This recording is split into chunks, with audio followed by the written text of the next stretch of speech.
大家好。众所周知，每100个新的加拿大移民里面，就有40个人是来自印度的。印度人为什么能够络绎不绝地来到加拿大？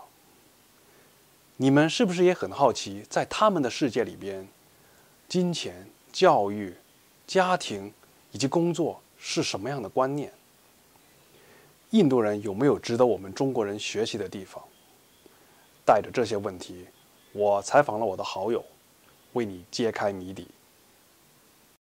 Hello everyone, welcome back to my channel. This is Zibi. Today it's my honor to invite my best friend Makun to this video. I'm sure you will be very curious how Indian people surviving in Canada and how they live here. So Makun, can you say hello to everyone? Hi, my name is Mukund. I'm from India. Okay, we are going to have a few questions, and let's get started. Yep. Question 1. How many years have you been in Canada? Please also answer the year you spent in the university. Hi, I've been in Canada for 3 years, almost more than 3 years.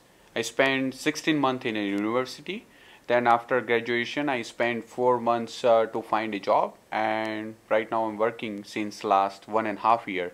So I've been in Canada for more than 3 years. Okay, did you come to Canada for university directly, or you come for the language program first? No, I just came to the university directly because my IELTS band was above 6.5, which is the criteria for the university to get admission. So if you get less band, then you have to take the other course in order to fulfill the IELTS criteria. So yeah, I just come directly to the university. Okay. Okay, second question. What makes you come to Canada? Did you want to come, or your family forced you to come? Actually, for this question, when I still remember when I was like 15-year-old, I was dreaming to come Canada because the surrounding, where I was staying, the surrounding nearby me, like some of them are senior citizen, like citizen in the US and Canada. So I was thinking to go in Canada and to enjoy the life of Canada. And the second thing is like the lifestyle and the currency in comparison to Indian currency is higher in, right? So the currency and the lifestyle dragged me in Canada. And my parents never forced me or never told me that do not go, or they never told me that go away to Canada and earn money. I just come here by my my choice, and they feel proud because yeah, I'm just the way I'm earning and way I'm living my lifestyle here. So they are feeling proud, and future they will be here. Okay, great. I think studying abroad is very popular in India, right? Yes. And did you apply for the visa yourself, or you asked for help from some agency? No, if I talk about my case, like I did everything by myself. I take help from the agency, but you know, like at that time I was not trusting any agency because there are a lot of frauds is going on, right?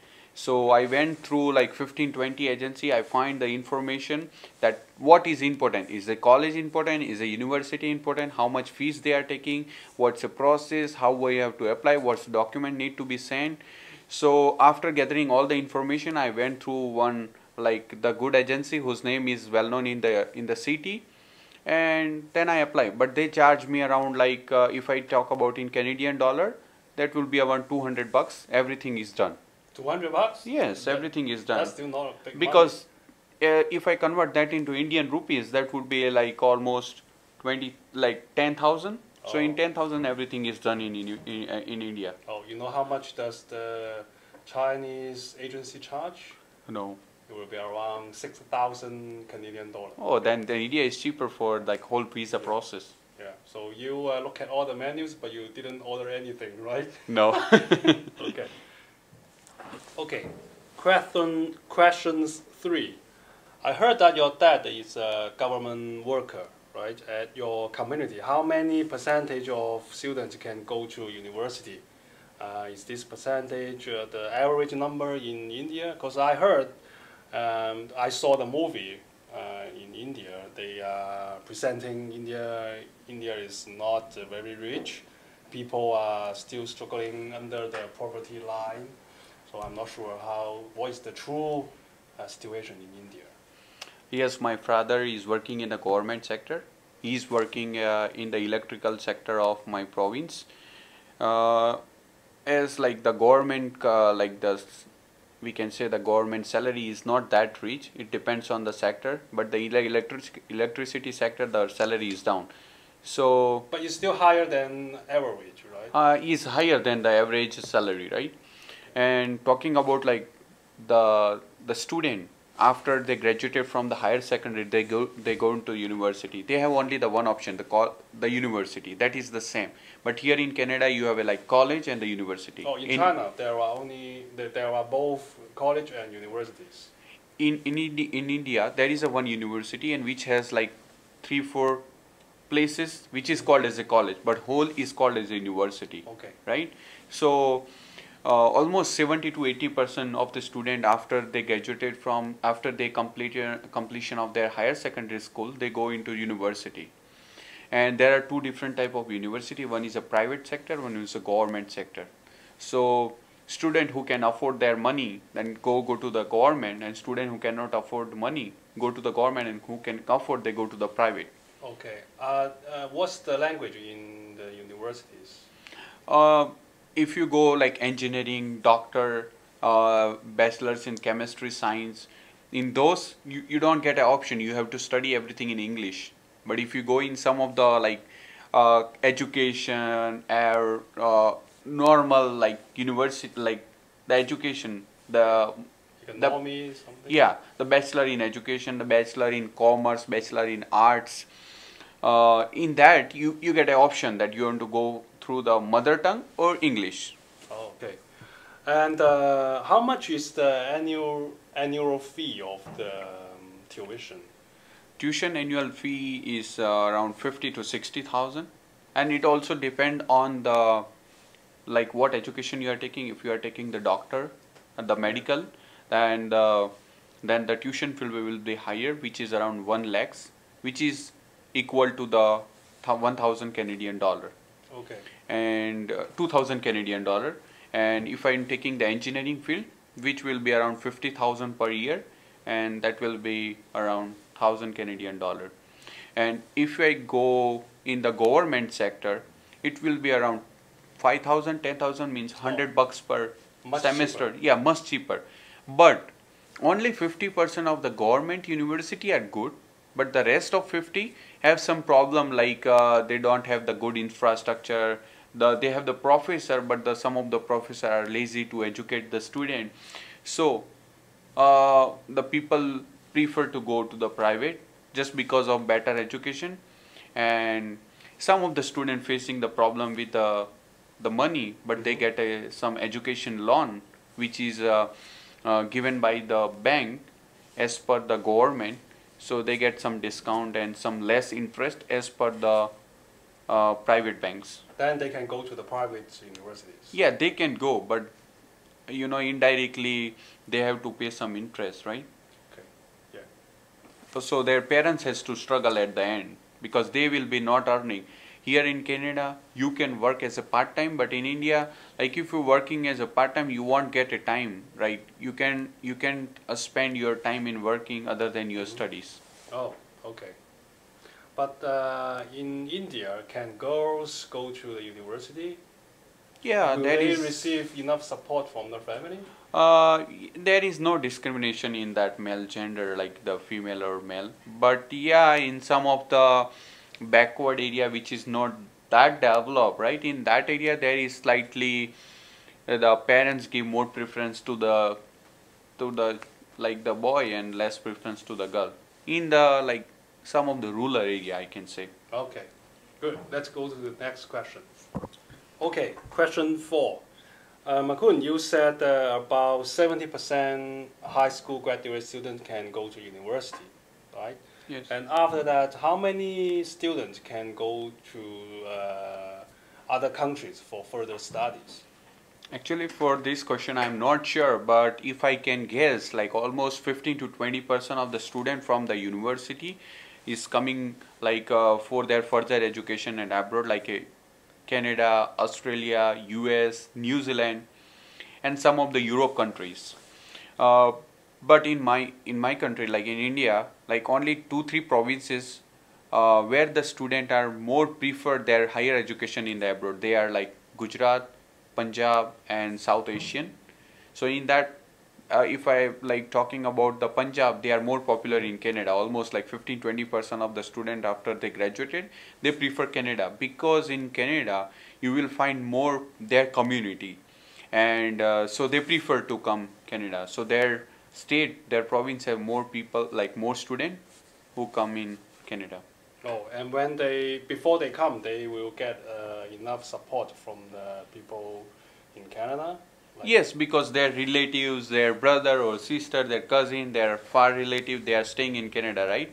So they try to support with physical, like with the mentally and with the money.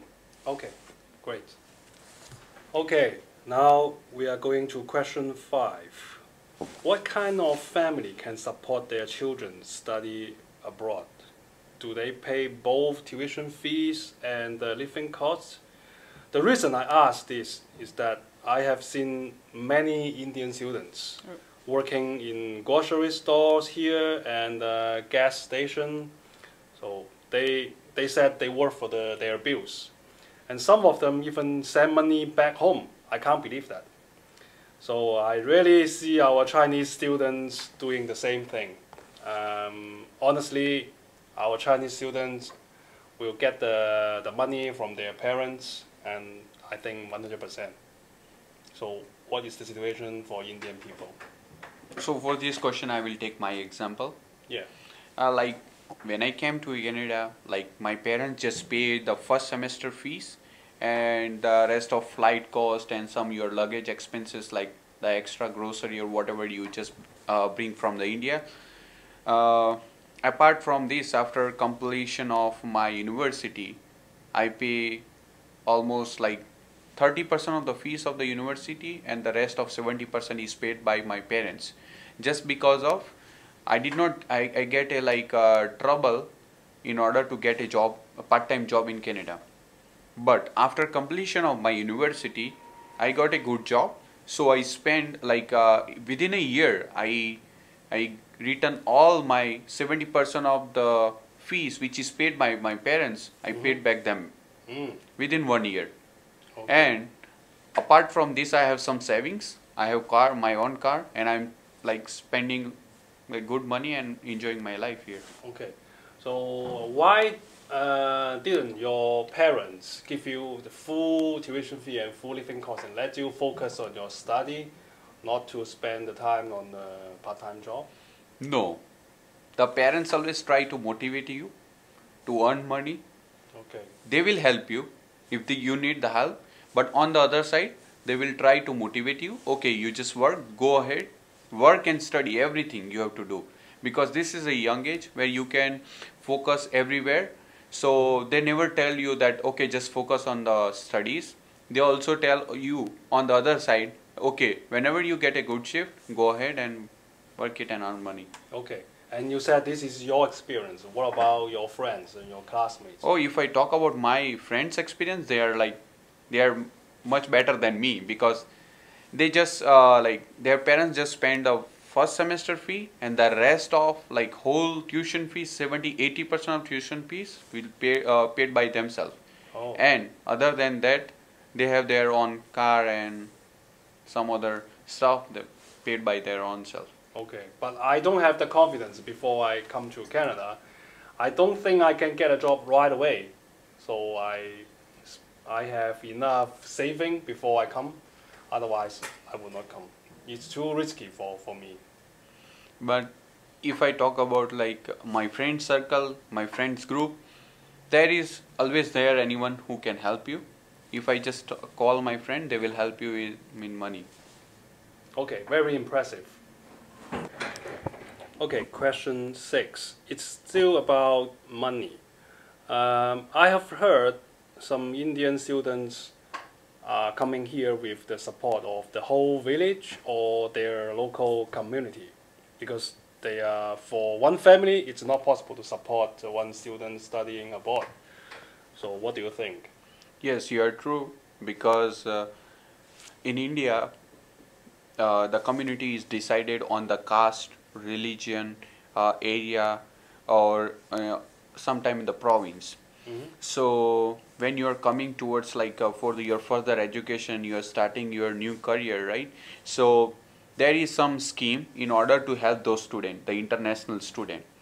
If I talk about my province, the government has the separate scheme in all the private banks and the government bank to give them loan, education loan with the less interest rate as compared to the normal market rate, interest rate. Or give to the student's parents or give to the student itself? No, give directly to the University of Canadian. They never give the money to their own bank. They just pay directly all that money, which is approved loan, directly to the university in abroad. Is this applicable to everybody? Like, do I have to be a very good student, then I can get this loan? For the government criteria, you have to be at least more than 60 to 70% in your education. Then only they will approve. Otherwise, they won't approve. And they will also look over your how much land your they mortgage your lands and your property, right? So they take out some of like information, how much money you have on the backup. So on the basis of that, they will create a like whole report, and they will give you the some amount of money, like around 50-40%. Okay, how many years I need to pay this money back after graduation? They will allow around 1 year after your education. 1 year? Yes. Oh, okay, that's not long. Yes, that's not long. But in my case, I take like 20% from the government, 20% from the relative, 30% from my parents' savings, and combine together, and I just came here. Okay, great. 印度人勤奋，他们靠自己的努力在加拿大闯出一片天地。印度人团结，在他们有危难的时候，父老乡亲、兄弟姐妹都会为他们伸出援手，为远赴重洋的同胞提供必要的帮助。但这些不都是我们中国人固有的品质吗？关起门来说，很可惜，在留学生和新移民的圈子里边，已经很难看得到了。好吧，非常感谢大家的观看。下一期我们会继续探讨印度人的家庭观念。我是 Zibi。